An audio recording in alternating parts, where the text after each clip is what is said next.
Anyone walking through a German city center today will see it on every corner, the Doner Kebab. Hardly any other dish has conquered Germany so thoroughly while raising so many questions at the same time. It is estimated that around 3 million doners are sold every day in this country. For many, it is the epitome of quick, hearty food. Yet most people hardly know where the meat comes from or what is really on the spit. The story begins inconspicuously. In the early 70s, a man named Kadir Nurman stands at Berlin's Zoo train station.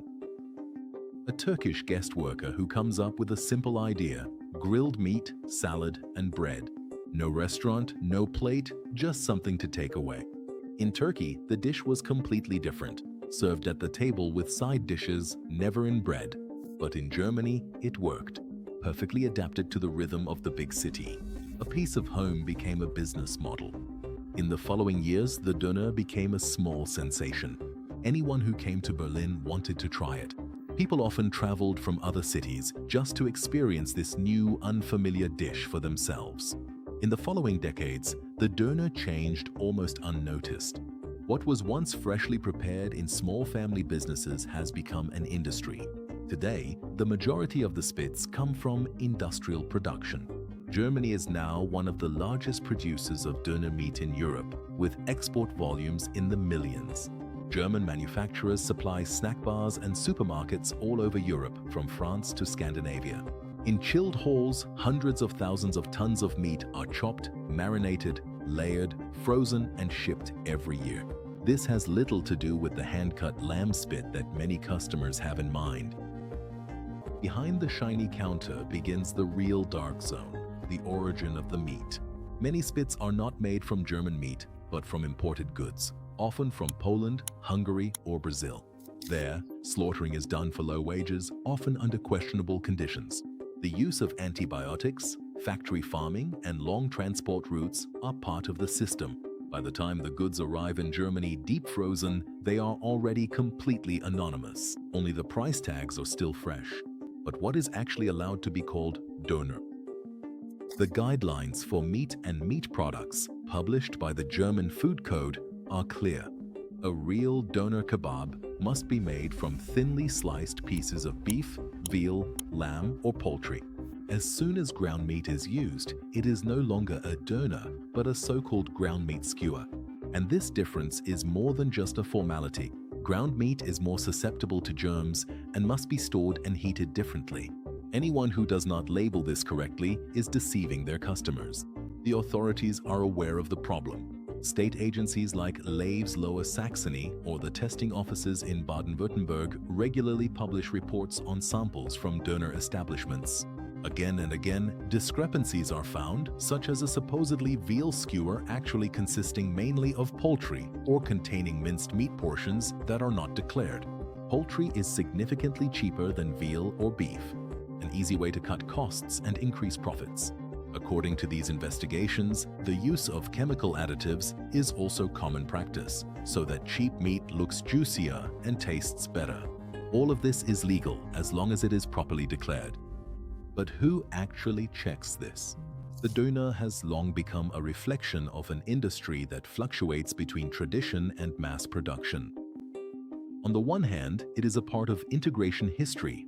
On the other, it is an example of how industrialized our diet has become. Officially, doner is considered one of the most frequently inspected foods in Germany. But that sounds better than it actually is, because behind the scenes, the reality is often quite different. The authorities simply can't manage to check everything that turns on the spits every day. According to industry sources, there are over 1,600 doner shops in Berlin alone. They are inspected by only a few dozen food inspectors. This means that many businesses are only checked once every few years, if at all. And what comes to light in the process is often sobering. But even if the meat is correctly labeled, other risks lurk: hygiene, temperature, storage. In an investigation of doner sources, Loves found germ counts that indicated insufficient cooling and inadequate cleaning. Yeasts, lactic acid bacteria, and other microorganisms multiplied wherever sauces were left open in buckets or were refilled over several days. usually harmless for healthy people but potentially dangerous for children, pregnant women, or immunocompromised individuals. There are also documented cases with more serious consequences. In Austria and Germany, several salmonella infections were linked to industrially produced doner meat in 2023. The problem? The supply chains are so complex that it is almost impossible to trace which snack bars were affected. Many small businesses obtain their skewers through intermediaries, often without knowing exactly where they come from.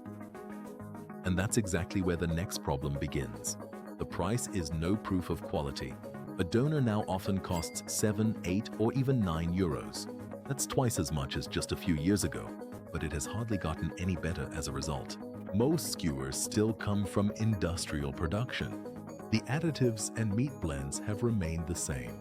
The price increase has other causes: higher energy prices, rising rents, and increasing labor costs. Nevertheless, doner remains a business with an astonishing profit margin. The ingredients are inexpensive: bread, lettuce, sauce, and meat, mostly industrially produced and deep frozen. Depending on the quality, a complete doner costs between €1.50 and €2.50 to make. It is sold for 7 to 9 euros. The rest covers operating costs. But even small snack bars make a profit as long as they save on purchasing costs. The result? Doner has become more expensive, but not more honest. The system works as long as no one looks too closely. The authorities know they don't have enough staff. The businesses know they are hardly ever inspected. And the customers? They know it tastes good. But taste is no substitute for transparency. Many operators are under massive cost pressure. They can hardly afford fresh veal or hand-cut chicken fillet. Instead, they resort to industrially produced skewers, which are available in wholesale for just a few euros per kilo. There, large quantities of meat scraps, binding agents, spices, and additives are layered into homogeneous masses. A standardized product that is inexpensive, has a long shelf life, and offers consistent taste. Anyone who enters the factories where doner meat is layered sees a different side of the industry. People working on piecework, often in the cold with long shifts and low wages. Many come from Eastern Europe, live in shared accommodations, and are under pressure to produce large quantities. The labor is cheap and interchangeable, just like the meat they process. Some of these producers supply hundreds of snack bars at the same time. Once you have a contract, you receive deliveries every week, often anonymously, and sometimes even with a surcharge for a branded appearance. This means the skewer looks like high-quality sliced meat, but it isn't. Authorities do require traceability, but in practice, it's hardly enforceable. Between wholesalers, interim storage, and small snack bars, records get lost, labels are removed, and batches of meat are mixed together. Once thawed, no laboratory can definitively determine which producer the batch came from. This is exactly where gray areas arise, in which responsibility disappears. Competition also plays a role. The doner industry is fragmented, dominated by small businesses that have little influence or lobbying power. Many operators work 12-14 hours a day, 7 days a week. They are fighting for survival, while supermarket chains and fast food restaurants have long been advertising industrially produced premium doners. Ironically, these often come from the same manufacturers who also produce the cheap skewers for the corner snack bar. The difference lies less in the product than in the marketing. And in this climate, silent alliances emerge: skewer producers who supply cheap goods, restaurateurs who look the other way, authorities who are overwhelmed, and consumers who don't even want to know what happens behind the counter. The doner, once a symbol of integration and hard work, has become the embodiment of a system that thrives on a lack of transparency. When a product is produced and sold in such quantities that it becomes part of the national identity, that's no coincidence. It's a business model. Officially, the doner is a legal business. Unofficially, a lot of cash changes hands, often without receipts. Some businesses evade taxes, employ illegal workers, or buy goods without invoices. In an industry where millions of euros are handled in cash every day, the line between thriftiness and the shadow economy becomes blurred. This explains why doner prices vary so widely and why some shops survive, even though the math shouldn't add up. When food becomes a risk, trust loses its flavor. With doner, this isn't just a theoretical problem. It affects everyone who eats it. According to current hygiene regulations, doner meat must be cooked to a core temperature of at least 60 degrees Celsius, must not be refrozen, and can only be kept warm for a limited time. In practice, this is hardly controllable. Skewers often hang for hours under heating elements, are turned off in the evening, cooled overnight, and put back on the next day. What looks like routine is actually a potential health risk. Anyone who avoids pork for religious reasons must be able to rely on the labeling. If tricks are played here, it's not just a legal violation, but also a breach of cultural trust. On top of that, there are additives, phosphates, preservatives, flavor enhancers. They make the meat juicy and long-lasting and often mask inferior quality. Phosphates are suspected of promoting cardiovascular diseases when consumed in high amounts over time. In several investigations, authorities found phosphate levels that exceeded what would be technologically necessary. This is not prohibited as long as it is properly declared. But who actually reads the notices at the snack bar when they're really hungry? The environment also pays its price. Millions of disposable packages, aluminum foil, styrofoam, and sauce cups end up in the trash every day. Hardly any of it gets recycled. Much of it ends up on streets or in rivers. The doner has long since become part of a to-go culture that leaves its mark, greasy, shiny, and hardly biodegradable.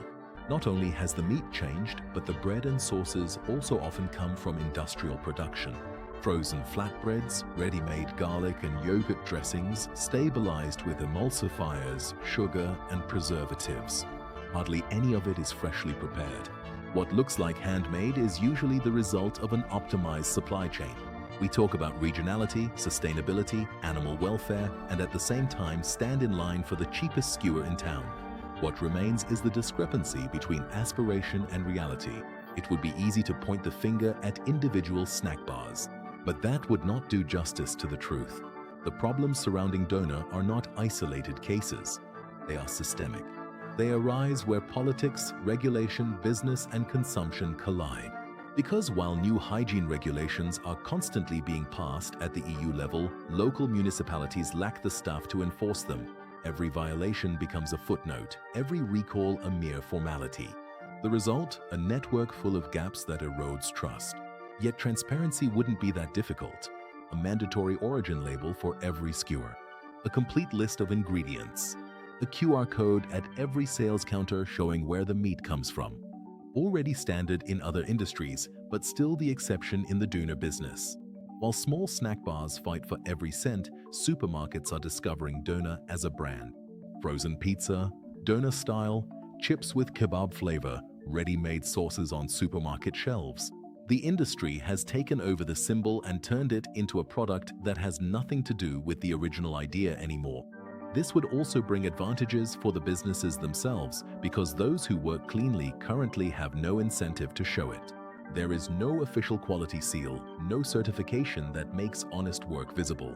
That's why in North Rhine-Westphalia, the so-called Doner TÜV was discussed in 2024, a certificate that is intended to give businesses with demonstrably high quality and hygiene a visible advantage.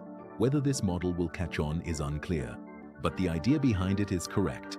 Those who want trust must be able to prove it. Behind the scenes, interest groups have long been working to help shape the rules. The Association of Doner Producers participates in EU committees, argues against stricter limits, and calls for more flexible labeling requirements. What is sold as protection for small businesses often benefits the large manufacturers. Regulation becomes a matter of negotiation. Consumers could also have more influence than they think. Price is both a signal and a filter. Those who are willing to pay a little more support those who produce fairly. But for that, knowledge and education are needed, because as long as the customer doesn't understand what a real doner actually is according to the law, deception remains possible. So it's not about demonizing the doner. On the contrary, it has long since become part of German culture. A symbol of diversity, of the coexistence of different traditions. The responsibility lies with everyone, with the producers, who must disclose what they deliver, with the snack bar operators, who decide whether to sell quality or just price, with the politicians who must set and monitor standards, and with us consumers who decide whom we give our trust and our money to.